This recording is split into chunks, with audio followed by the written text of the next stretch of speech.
Hi, everyone. Welcome. Good afternoon for me specifically, since I'm over here at the Hermosillo office in Sonora, Mexico. But good morning, or possibly even night, to all of those who are watching us from other parts of the globe. My name is David Corvala. I'm a staffing coordinator here at Encora, Mexico, and also your host for this session.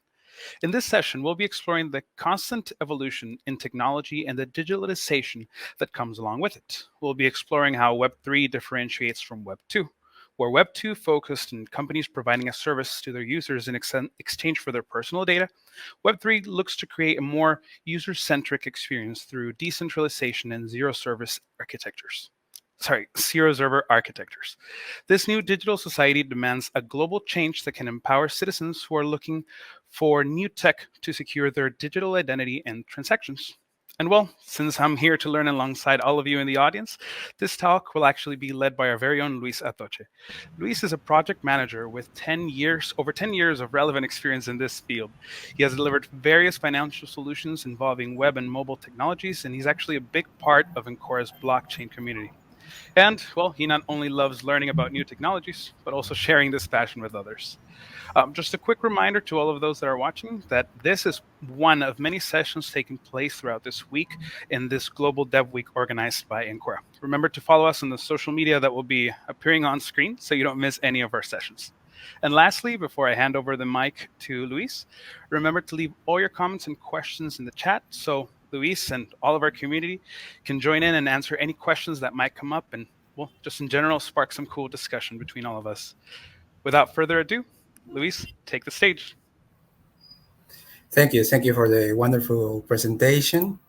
I'm in charge of this talking. I am happy to do it. And I hope this can help everyone to understand a little bit of concepts that Web3 are trying to develop. Now we know that it's coming around soon. I think that sooner than expected that Web2 is going to be now Web3. So my name is Luis Atoche. I'm going to talk about DIDs and SBTS. These letters we will inspect what are the meanings for, and let's start. So for the agenda of today, we have three items: DIDs, decentralized identifiers. These are the new way of digital identification, if you can say like that. And then we have the soulbound tokens, SBTS. That is a new way of digital validation, this in Web3. And at the end, then it will be a little discussion of some shared thoughts that I have about or facts that I have about these topics. Okay, so we will start with the IDs that are decentralized identifiers. So what is it? We will check it. In the case of decentralized identifiers, we will check that are similar to email addresses and phone numbers. So they are unique, and you can also prove that you have ownership of one. The big difference between that and those existing identifiers is that once is created for you, you are entirely in control of the identifier.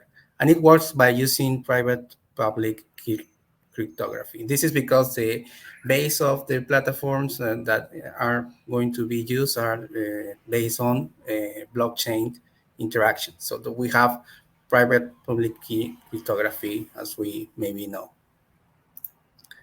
So what are the main goals for this? Basically, we have certain goals for the DIDs, and the main one is decentralization. We will see that in the time being, we are going to expect that the society is going to be decentralized, or what is expected of, for example, the metaverse. Decentralization, it's important, is to eliminate the requirements for centralized authorities or a single point failure identifier management. Then we have also the control that give entities, both human and non-human, the power to directly control their digital identifiers. Then we have privacy. It's important. It enables entities to control the privacy of their information. So you will have control of their own information. Another topic or another goal is the security. This matters also, and it's enable the efficiency security for requesting parties to depending on the ID documents that is on the DIDs. Then proof base. that enables the DID controllers to provide cryptographic proof when interacting with other entities. Then we have discoverability that makes possible for entities to discover DIDs for other entities. Uh, Another main goal is the interoperability that use interoperable standards. So DID's infrastructure can make us use of existing tools. We have also portability, uh, be the system and network independent, and enable entities to use their digital identifiers with any system that supports DIDs and DID methods. Then we have simplicity, because what is looking is that it can be set a amount of features that can be used, easier technology that DIDs is looking for. And extensibility, that will work, that interoperability, portability, and simplicity can work together. So those are the main goals of DIDs. How it works, and we will talk about how DIDs works. These are new identifiers for verifiable and self-sovereign digital identity. The DID subject controls the DID independent from any centralized registry, identity provider, or certificating authority entirely. So DIDs are URLs that are related DID subject to mean for trustable interaction with the subject. DID also resolves to the DID documents, simple documents that describe how to use a specific DID. Each DID document may contain at least three things. It's looking that they can contain proof purposes, verification methods, and service endpoints. So proof purposes are combined with these verification methods to provide mechanisms for proving things. For example, a DID document can specify that a verification method, such as cryptographic public key or pseudonymous biometric protocol, can verify a proof created for authentication. At the end, we have also service endpoints that enable trust interactions with the DID controllers.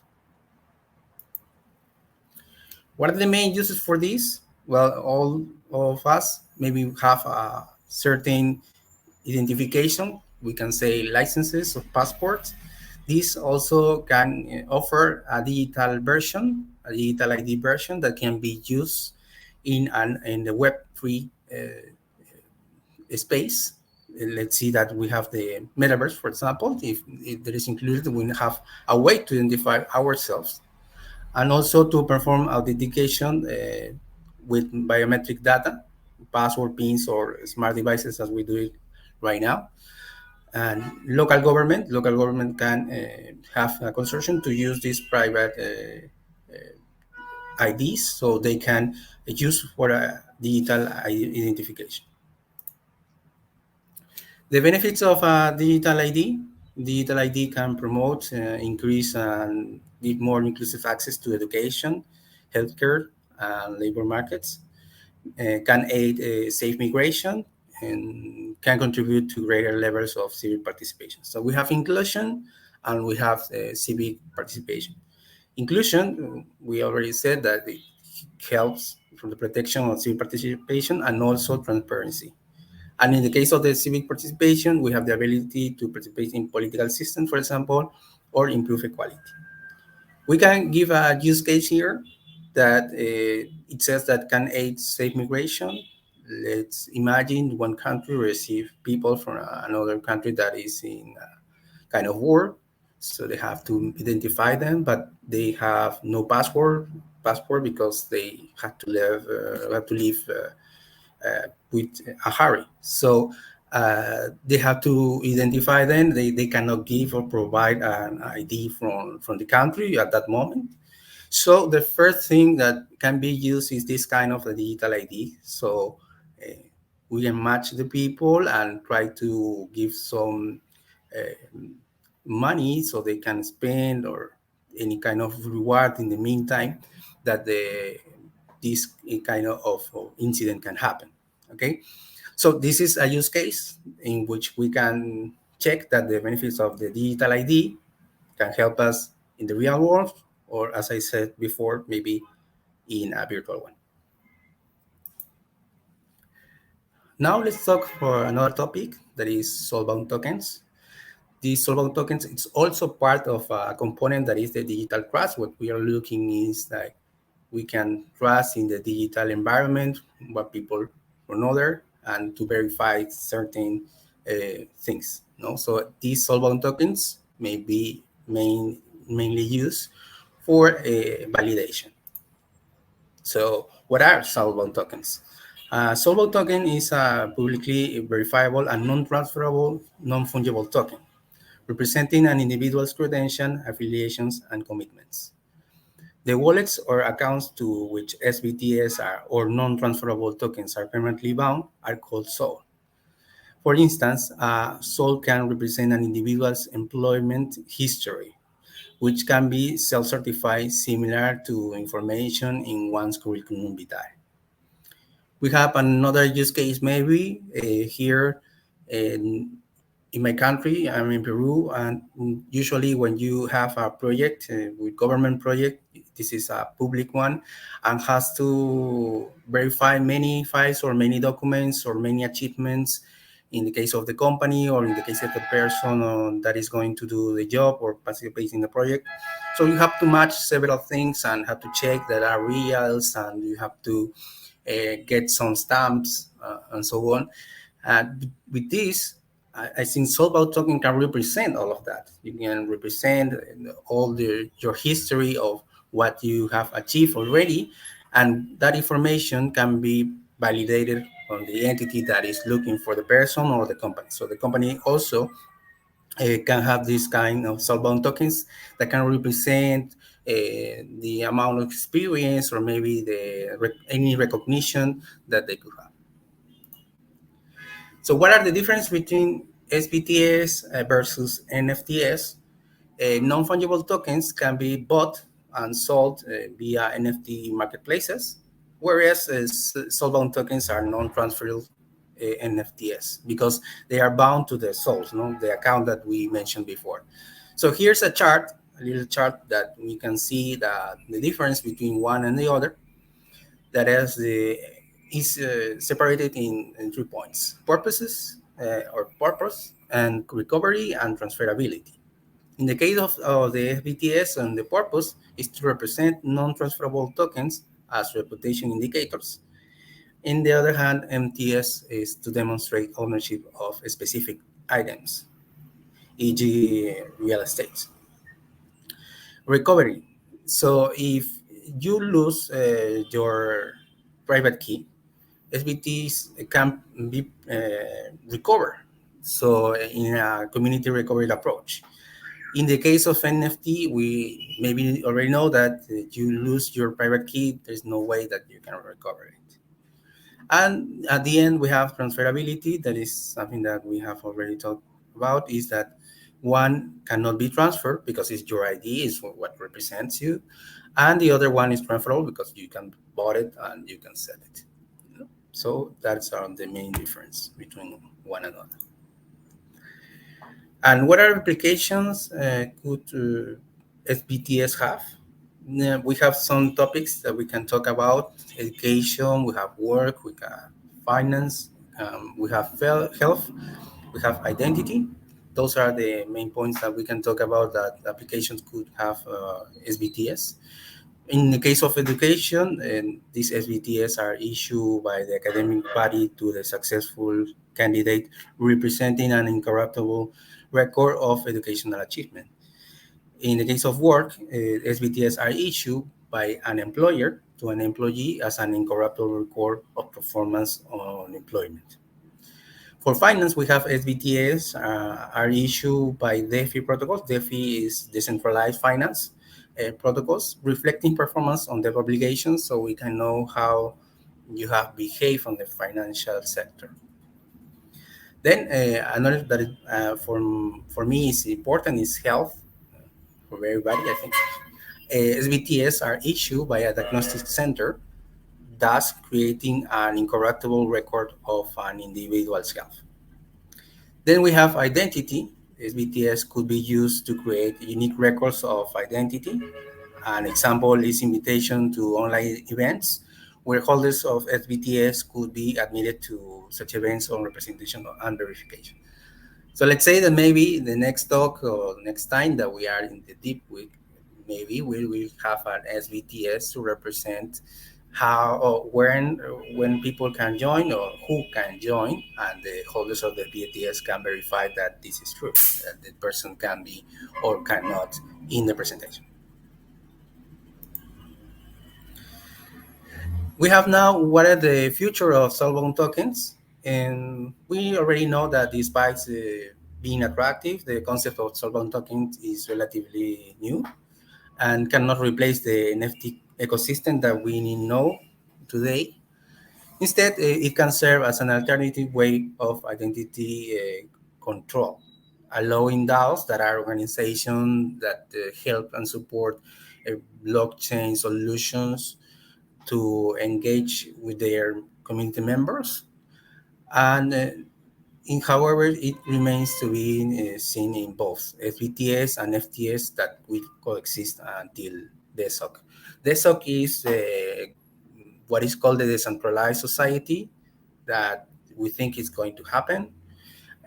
Of course, when the Web3 is launched, we have plenty of documentation about that. And if it becomes a reality in Web3 space, BTS can maybe also interact as a digital identifier tokens in the decentralized world that we are looking in the future. These are some references that you can attend to locate some information about this this talk. You can search some additional information further, because there are some interesting topics that we can find. We have a paper that the ideas come from, and these are all the concepts that I get here in the presentation. We are going to end this talking with a little discussion about these two topics. So the IDs maybe are going to represent you as if you were a digital twin. You know that Web3 and further future technology expects that everything or a person also can have a digital twin that can be represented in another space. So in the space, we will need this important component that is digital trust. As we know, the platform that is supporting this kind of concepts is the blockchain platform. And we know already that it has certain level of security that give us the knowledge to know to see that this is going to work like that maybe. So the digital ID will work in this space, let's say the real world, and maybe the virtual one. That is for the IDs. And in the case of solved tokens, I have an opinion in that we know that maybe SBT are going to be another additional token, because we already know that we have a lot of them in the media and in the internet. So maybe this can be confusing, or it can be used also for internal uses of a company, of a business cases, regular business cases, to create some this universe space, another world that is called metaverse in any company. And you will need to identify that person, and a way to compensate it in that environment could be a soulbound token, and also a way to verify if that person is the one that you already hired in the real world. So I think that those are the main ideas for this discussion, and that will be all for me from my side.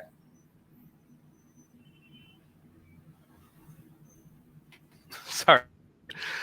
Well, thank you very much. Thank you very, very much for this great session. I think most of my exposure to blockchain, I mean, I'm by no means a technical person, right? But I think most of my exposure to blockchain and Web3 has been mostly mostly limited to the parts that have made it to news or social media. So, I'm really grateful that you allowed us, not just myself, of course, but all the people in the audience that are watching, a glimpse into this innovation, quite frankly, this huge potential for revolution that we could see in the near future brought on by these new technologies. It's really interesting to be able to see how, it's not just hype and NFTs and cryptocurrency. It can become a very, well, just as you said, pardon the redundancy, a decentralized, user-centric experience for us in the near future. So thank you very much for sharing that. Really appreciate your time here. And again, just a quick invite. Sorry about that. Just a quick invite to the audience. Any questions or comments? I'm sure everybody has a bit of an opinion since we've all seen this on the news and social media a lot. So any questions or comments you might have, please leave them in the chat. Luis and myself will be watching very closely to see if we can have some interesting discussions there. Luis, thank you very much again for your time. We hope to see you again in future editions. It has been a pleasure. Thank you very much. Thank you.